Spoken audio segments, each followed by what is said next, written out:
How many used to watch the A-Team? Anybody? Okay. Remember they got to the end of the Vietnam War, and supposedly they robbed the Hanoi Bank. And the idea, it was a special operation they were in, but it was an undercover op, and so all the paperwork disappeared. And so there was no proof that they were legitimately working for the government. They disavowed them of it, and so then they became criminals, and they tried to search for the A-Team. Well, they disappeared. And so the idea was they became mercenaries, soldiers of fortune, who would help people who were in trouble. And they would come back, and if you could find them, you could hire the A-Team, right? And I never understood that, because that was long before I was in the military. I never understood the parts of it until we came in the military. And then all of a sudden I realized that, that B.A. Baracus is their S4, kind of, he's part of their S4. He's kind of like their operations guy, but he's also their fix-it guy, in maintenance section. You got Face Man, he's the procurement, he's the logistical guy. He'll go out and get anything you want, and then you got operations. Each one of the sections kind of fit in my head all of a sudden when I became a officer in the military. Does anybody recognize the picture on the left? Very good. Who said that? Boy, great. How many of you ever watched Black Sheep Squadron? Okay. That goes back a ways also. Some of you kids read about it maybe in the history books or watch it on the old channels or whatever. It was a story of a group of misfit, during the Second World War, misfit, pilots who couldn't get their act together and nobody wanted them. And so basically this guy says, well, I'll take them. And he put them into a group, and they wound up flying numerous missions and having a tremendous record. The guy, it was based, there's some questions of whether they were all actually misfits. The head of it used to get into, or the leader of it used to get in, he was known for fighting and drinking and that kind of thing. In fact, toward the end of the war, there was an actual person toward the end of the war, he got captured and actually claimed it probably extended his life, because for the 2 years he was captured, he couldn't drink. So he probably got better health. But the reason I talked about these two is because these two units, you talk about the A-Team or the Black Sheep Squadron, they were both misfits, okay? They didn't fit in. They wound up with crimes or things they did that nobody else wanted them or that they didn't work, and yet they became elite units which carried out missions that nobody else would.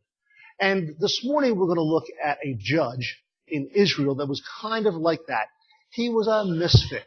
And he was not the one that anybody would want to choose. He kind of got run out on the rail, and yet he winds up being judge of Israel. And we're going to look at his story a little bit this morning and find out how that happened, and also what is the application possibly for us today as we look at that. Some of you may feel like you're misfits occasionally, You may think we just don't fit in where we're at, whether it's at work or someplace else, and there's frankly a lot of people in our society today that are misfits. They're out there, they don't know God, they don't know Jesus Christ, and they wind up with alcohol problems, with gang-related things, drugs, and other stuff in their life, sex, pornography, and they just wind up going the wrong direction, and they are just a mess. They are, you might say, Satan's misfits. They're right where he wants them, in a whole kind of a mess of stuff.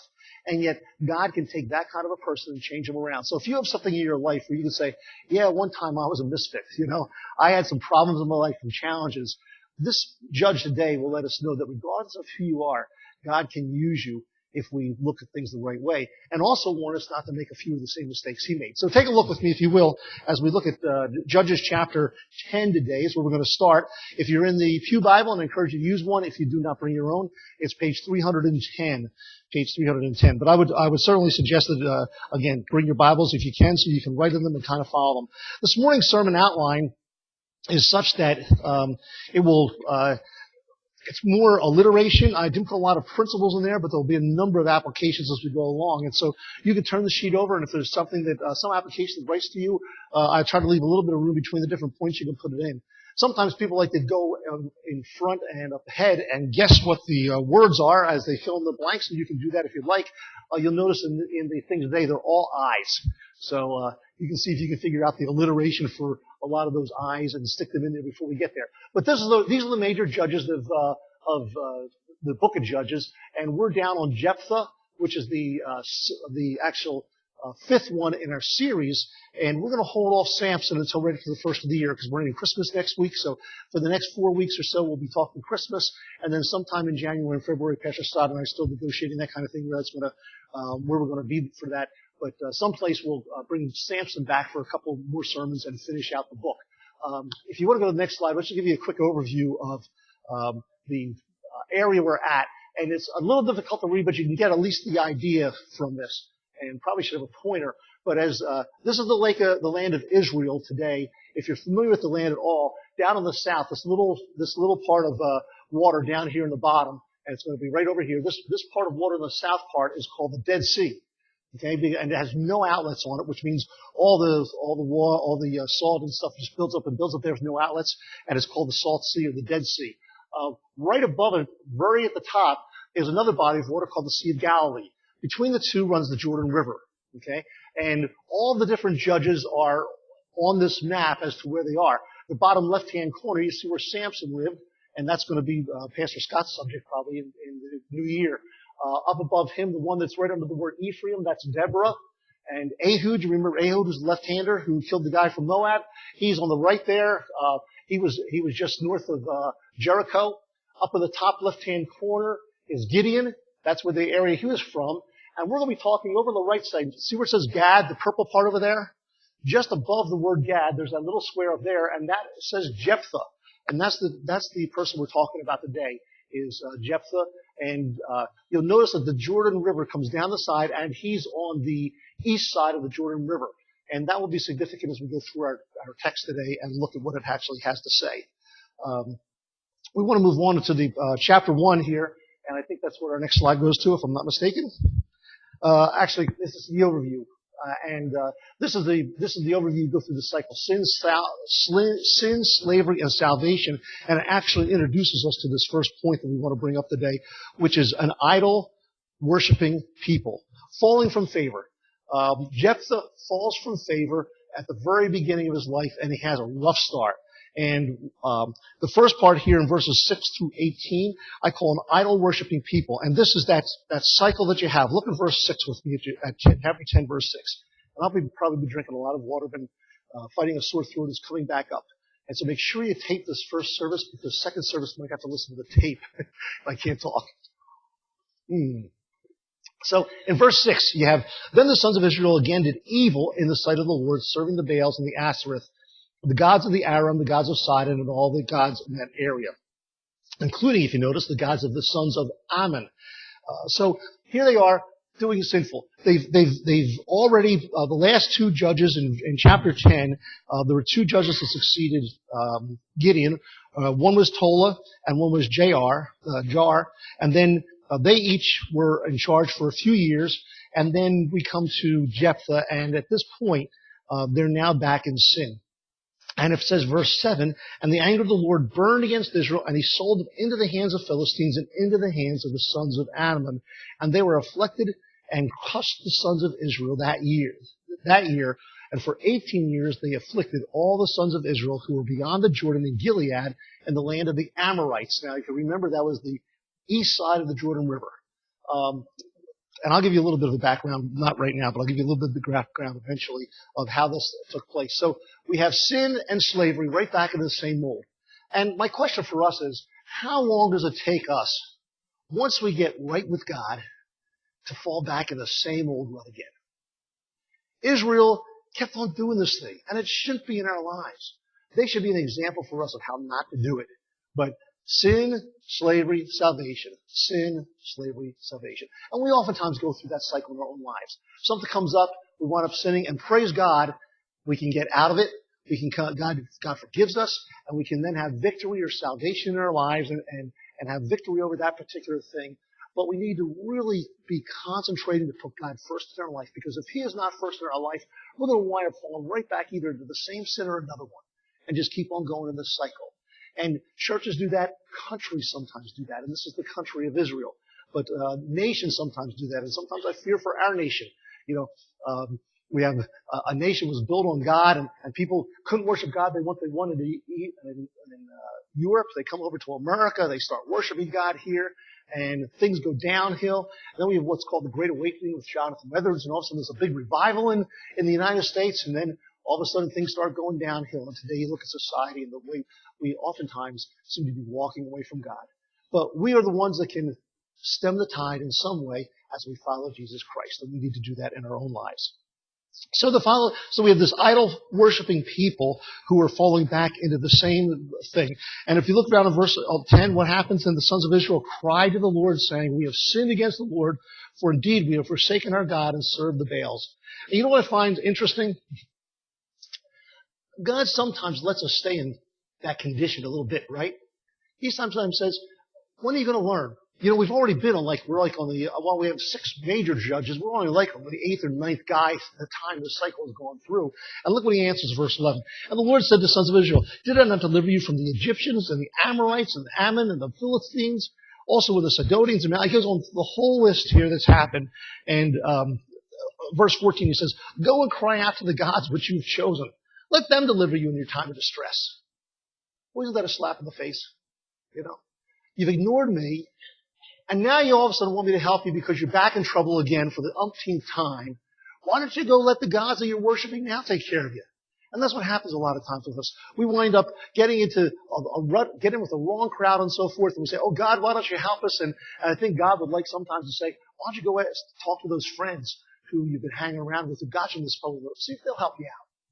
And a lot of times they won't. But God is there. And so it says in verse 15, "And the sons of Israel said to the Lord, We have sinned. Do to us whatever seems good to you. Only please deliver us this day." So they put away the foreign gods from among them and served the Lord, and he could bear the misery of Israel no longer. When we sin, when we get in problems, God's up there saying, "Oh, that's good. Glad we got them. You know, they really deserve that." No, it hurts him. When he sees his people suffer, he's in misery. But sometimes he needs to lead us in that, just like a disciplined child, a child going waywardly. Sometimes it hurts us, but we have to let them feel the results of their own sin before they'll really turn around and say, "Okay, Mom and Dad, I got it. You know, you're right." And we need to just let them go a little while. And then when they come back, say, "Okay, I'll take you back. I'll help you out of here. I hope you've learned the lesson." And that's what God did. He let them mull a little bit of the problems they had and then said, "Okay, now I'll step in." And as he steps in, we kind of go back because you'll see in verse 17 and 18, it says, "Then the sons of Ammon were summoned and they camped at Gilead." This is God beginning to free Israel. They declare war on Israel. The sons of Israel gathered together and camped in Mizpah, which happened to be Jephthah's hometown. And the people and the leaders of Gilead said to one another, "Who is the man who will fight for us against the sons of Ammon? He will become head over all the inhabitants of Gilead."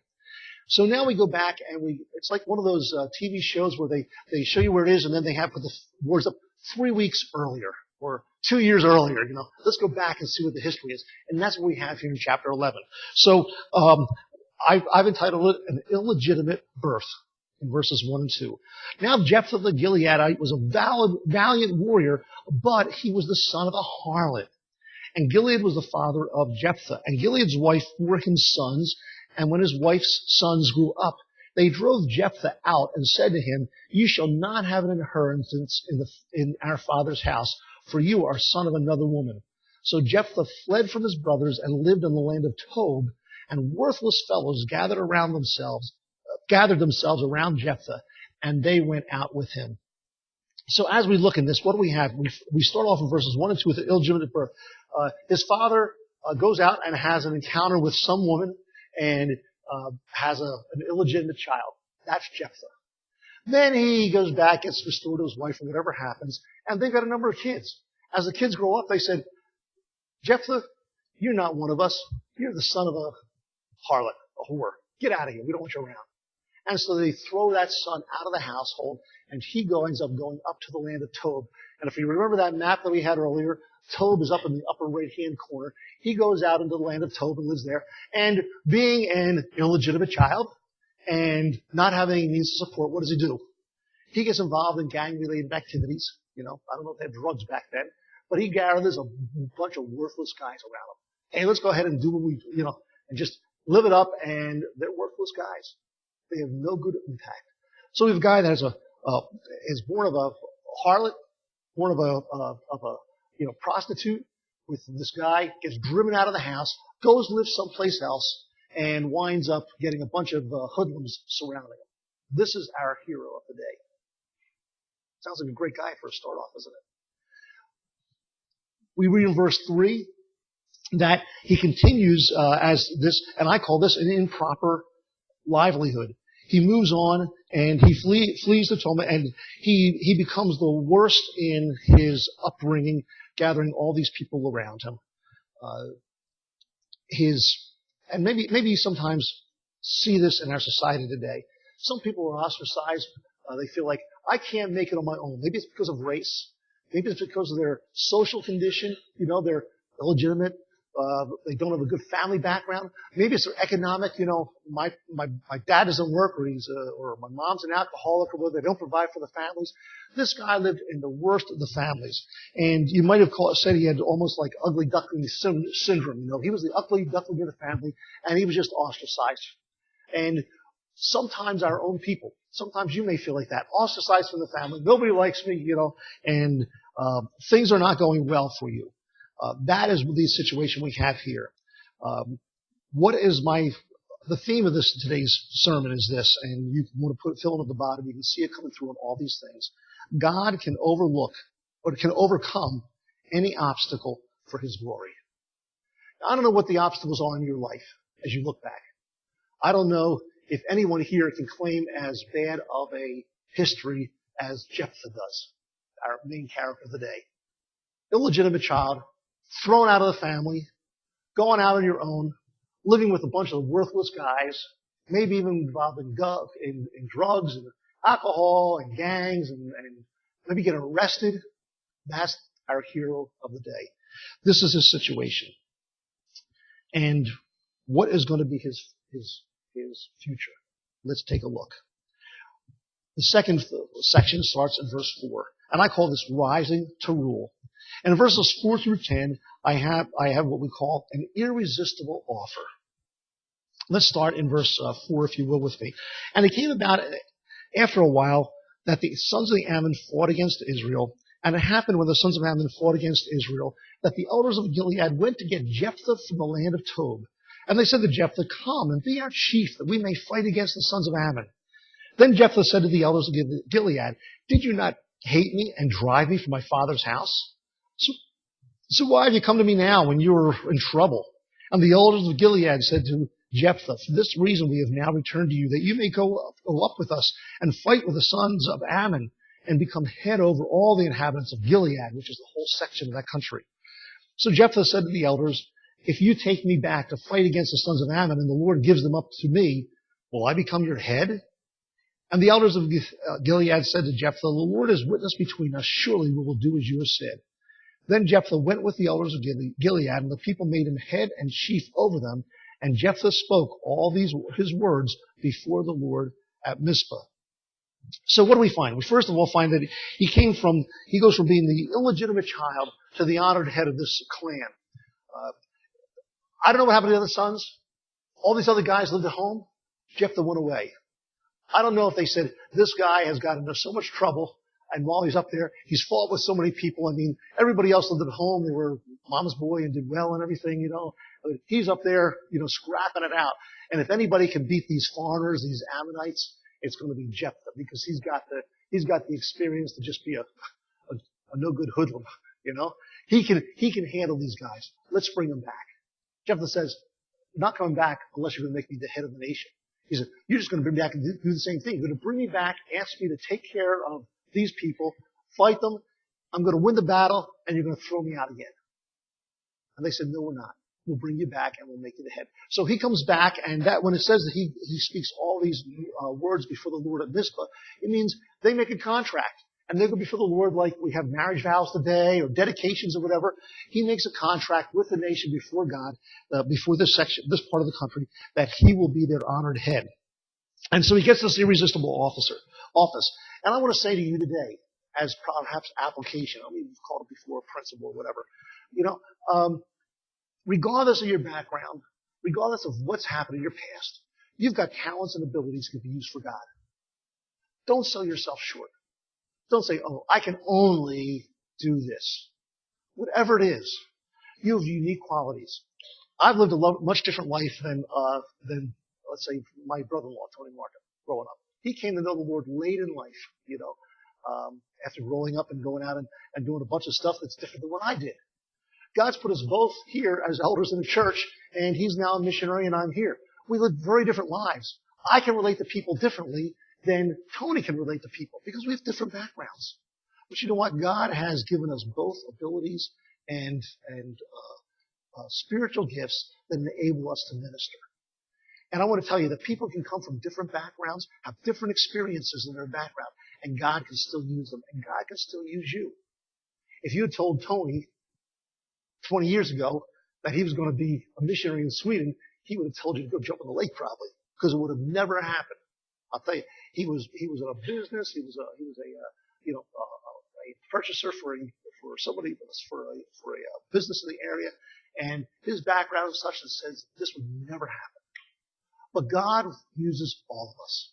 And whether you've been here for 30 years or you've been here for 1 year, God can use you for his benefit right here in this church and right in your own neighborhood and right at your own work, whatever your job is.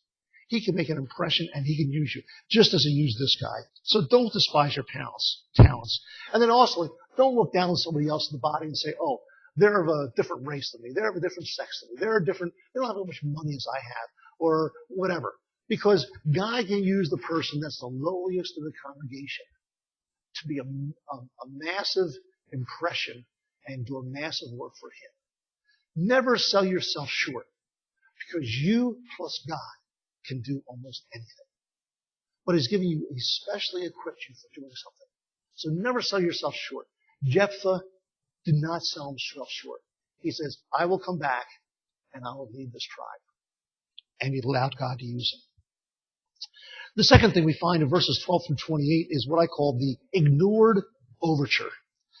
Jephthah decides to make an overture to Ammon. Now the problem is Ammon has come in to try to fight them, and I think I have a couple of maps here that will come up at some point in time eventually. But the ignored overture here is the fact that he decides that he's going to go back and try to talk to the people at Ammon.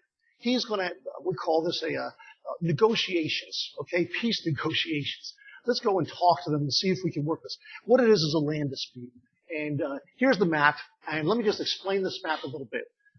You can see the Dead Sea at the bottom here, going up through the top. You can't see the Sea Galley at the top, but can you all see the Dead Sea down here at the bottom? You see where I'm at? Right here? And you see there's a little river going up. On the right-hand side you have Gilead. On the left-hand side you have Ephraim and Benjamin. The red lines here are Jephthah's war against Ammon. The green lines are a later war. See the line going dotted all the way up to the top right-hand corner? That's where Tob is. So Jephthah lives down where the center of those red lines all come together. That's Mitzvah. That's where he lives. He goes all the way up to the land of Tob during this. Then he comes back. What happens is, Israel, when they come into the land, if you remember, Ammon, who's on the right, and Moab, which is down here in the bottom part, these two are the sons of Lot, those nations.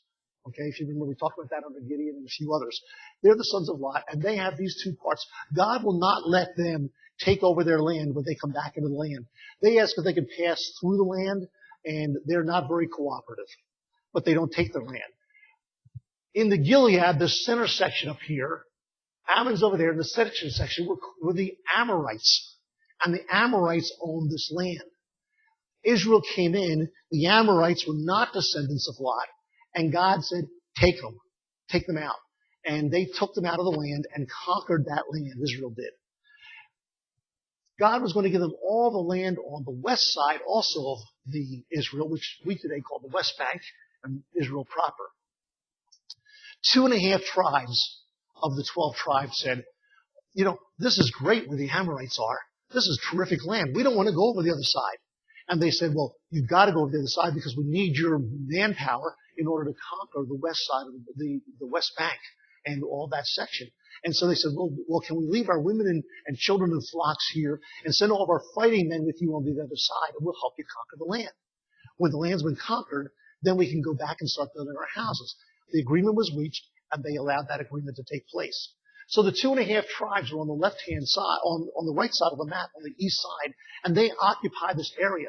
This is the area where Jephthah is living. Ammon, the people on the right, come in, and because Israel's not been following God, they take over this section of Gilead, which used to be Amorite territory. And they come in there and they do raids, and they've been oppressing Israel to the nth degree. Jephthah says, let me go back to Ammon and negotiate with them and explain what has happened. And if you look in verse, let's take a look briefly here. Say verse 15. No, I think we should start back at 12. Let's go 12 to 15. Now Jephthah sent messengers to the king of the sons of Ammon, saying, what is between you and me that you come to fight against my land?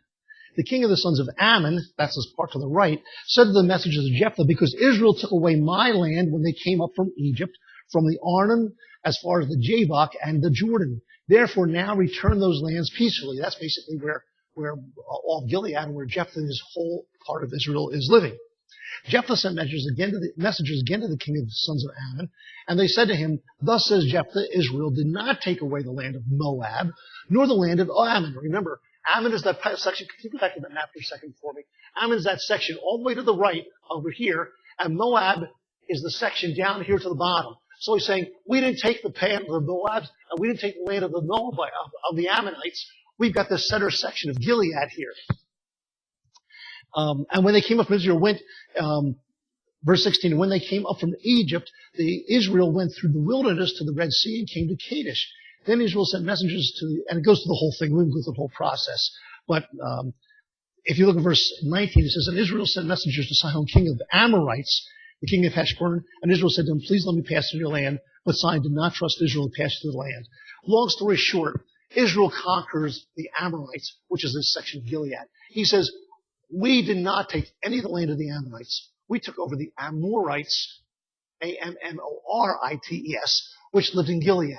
This is not your land. We've lived here for a long time. We conquered this land fair and square. It is our land. Does this sound almost like something that has happened today? You know? You conquer land fair and square, and then all of a sudden, well, it's not your land. It's occupied territory. Israel's always had this problem. And this is the same problem they have here. Jephthah's living. He tries these peaceful negotiations. Ammon says, forget it. We're not going to do it. So he has no way of being able to enforce this. And so, do you negotiate for peace? Well, sometimes you do, and most of the times you can't. Have you ever tried to argue with somebody who's irrational? They just won't listen to you. Okay, don't think of anybody specifically, but when you're having an argument with somebody who's irrational, you're not going to convince them. He can give them all the history of the world. He can explain what took place, but he's not going to win. And that's why I put the picture in the next page when I was going through this. I put a picture of Teddy Roosevelt where he said, speak softly and carry a big stick. You have to have some force behind it. When the nation wants the government wants you to travel a certain speed on the highways, what do they do to ask you to travel that speed? They put up a sign that says, whatever the mile per hour is, right? Please follow the speed limit. You're tempted to follow the speed limit, but you're maybe a little more tempted when you hear a siren in the back of your car, and the guy walks up and says, I'm just going to give you a warning. Would you please travel the speed limit? Or if mom and dad say, we'd like you to follow our rules around the house. And if you lived back in the old days, there's a belt hanging on the wall. That was they're being nice, but there is consequences. And what I'm saying is when he's negotiating with them, there's got to be consequences. And the consequences are, stay out of our land, or we're going to have to go to war. We're going to have to kick your butt, basically, in this particular situation. And so he comes in verses 29 to 31, and we can just read a couple of these verses because there's an ill-fated vow which he makes at this point in time. Read verse 29. Now the Spirit of the Lord came upon Jephthah, so he passed through Gilead and Manasseh. And verse 30, and Jephthah made a vow to the Lord and said, if thou wilt indeed give the sons of Ammon into my hand, then it shall be that whatever comes out of that doors of my house to meet me when I return in peace. from the sons of Ammon, it shall be the Lord's, and I will offer it up as a burnt offering. So Jephthah crosses over. So I call this the ill-fated vow in your section here. And I've got a couple of lessons for us here also. First of all, don't try to buy God off. So many would try, God, I'm in a tough situation. If you help me pay the bills this month, I promise I'll start tithing, or at least get $5 more than I was giving before. God, my person's sick in my family. If you'll make them well, I promise I'll go to church every day for the next 3 months, or every Sunday for the next 3 months. We start bargaining with God, don't we? In a sense, I think Jephthah probably overstepped his bounds. He made a vow here that was kind of rash. God, if you do this, I'll give you the first thing that comes out of my mouth. He had good intentions, but we need to watch what we say. Don't bargain with God. And I don't think he was bargaining with God, but sometimes we wind up doing that. And the suggestion is here, don't try to buy God off. Also, don't try to make what you say more important with a vow. Boy, I promise you, I swear on my mother's grave or whatever, I'll do this. Or I'll make a vow, I promise you that this will happen. We don't need to do that. Let your yea be yea and your nay be nay, says the New Testament. Don't worry about trying to enhance what you're doing by trying to make a rash vow. In verses 32 and 33, God is limitless in His grace. He provides, as you look at this part, He strikes them with a great victory. It says in verse 33, and Jephthah struck them with a very great slaughter from Erah to the entrance of Bineth, 20 cities and as far as Abeth-Kerim. So the sons of Ammon were subdued before the sons of Israel. He has a terrific victory over them. In verses 32 and following, the last part for the day, I call this struggling with success. In verses 34 to 40, we have what I call an inescapable outcome. He comes home, and when you've been gone to war for a long time, I've been gone for a year, actually 2 years, one year each, 2 different sometimes. And you see all the videos at home, the videos when you see the serviceman coming. I saw one 2 weeks ago, serviceman walked into his kid's classroom and surprised him. Maybe you saw that one, or they'll all different kinds of things like that. It's neat. But when you come home, who's the first person you want to see? Family, right? Family is so important. You want first. Well, Jephthah's not thinking. He comes home from this battle, and who is the first person that's going to come out to see him? His family members. And the person that comes out is his daughter, his only daughter. Now, what was his vow? That he would do what? What was the vow he made?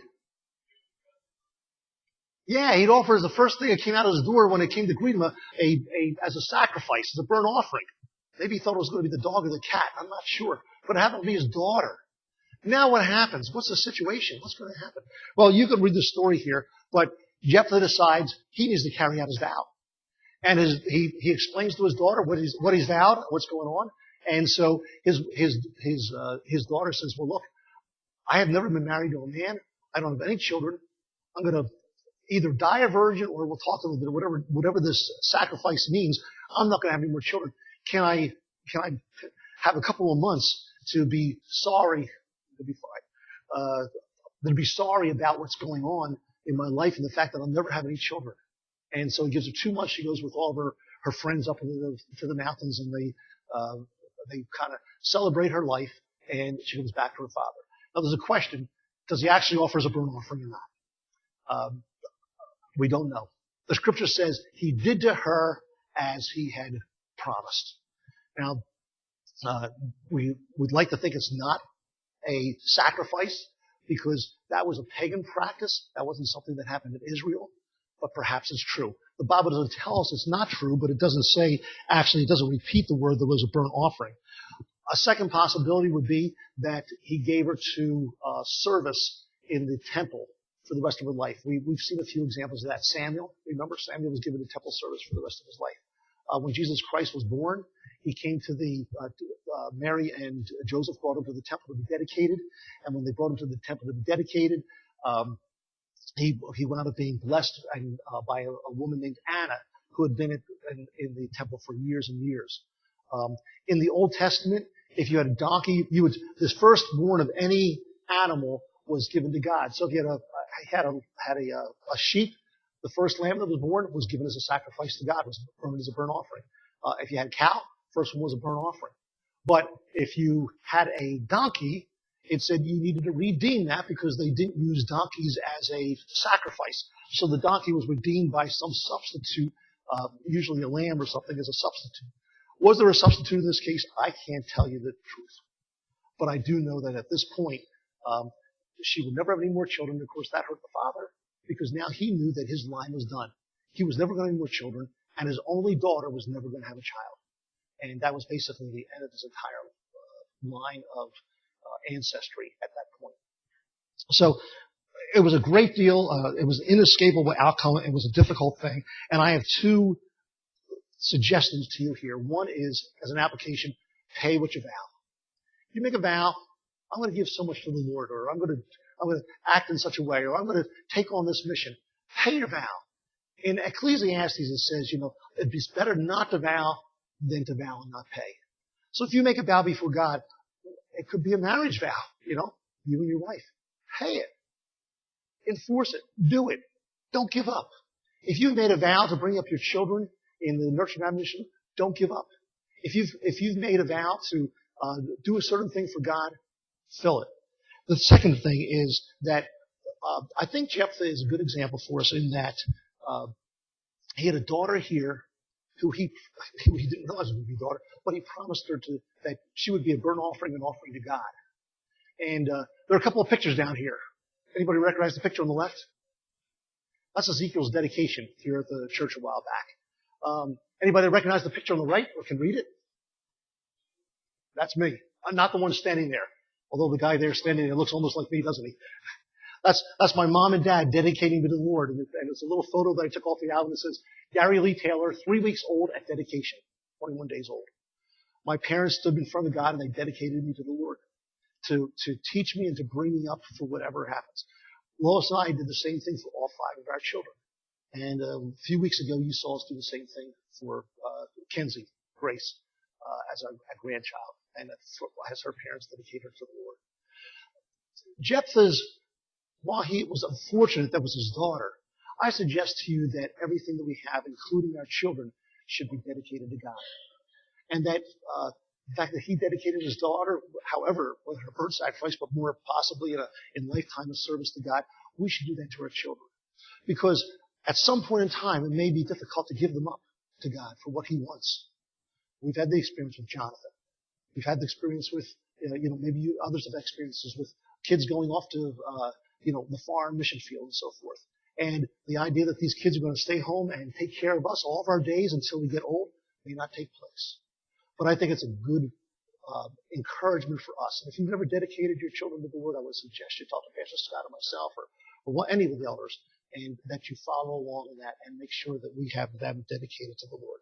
The last thing in verses 1 through 7 is ignominious understanding and misunderstanding. And I won't go into details on this. If you want to read it, you may in chapter 12, verses 1 through 7. But the same group of the Ephraimites, the same group that came and argued because Gideon did not call them to help. Remember, he had this problem with the Ephraimites.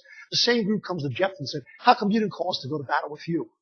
And there are those people that sometimes just always create problems. Here's the second time these Ephraimites. And in fact, if you look here, they wound up killing, I think it's like 42,000 of them or something, the Ephraimites. And the way they did it, they captured the fords of the river. And these Ephraimites, when they said Shibbosheth, they could not say it right. They had an accent.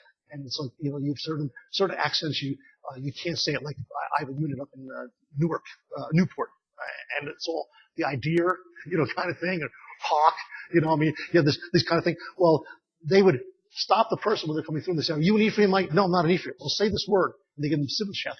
And if they couldn't say it right, they couldn't pronounce the SH correctly, then they knew they were an Ephraimite, and they killed them. Today we have the same things. I know, how do you say the word, Washington? Some people say Washington. I'm going to do the wash instead of the wash. That's one of the characteristics. So they wound up killing a lot of Ephraimites. Here were their own people because of disagreement. And when disagreement comes into the body unnecessarily, when people get bent out of shape over something, problems take place. We need to be forgiving. We need to put it away because we're here for one purpose. And they should have been there for one purpose, to serve God, to get rid of the opposing enemy, and to continue to honor the Lord Jesus Christ, or in their case, Yahweh. Today in the church, We need to make sure that we are not one of those people that are always picking because we're not part of the crowd. That's getting honored or recognized. We need to recognize that whatever obstacle there is in our life, God can use us, and worry about ourselves, not everyone else. Let the church, let the elders, let everyone else worry about someone else. Let's worry about ourselves and make sure that we're using our abilities to the best of our abilities to serve God in His Word. Because God can overcome any obstacle for His own glory. Amen? Dear Lord, we thank You for the obstacles that sometimes seem like obstacles in our life, but really aren't. They're really just problems that come to take place, and we know that You can overcome any of them. We think of Tony Arks and Toddy, and paralyzed for life as a teenager, and yet serves You. Whatever our difficulties might be, whatever our struggles are, we ask that You might help us to overcome them for Your glory, to keep our eyes on ourselves and not on others, and to do our very best to serve You. In Jesus' name, amen. Let's stand.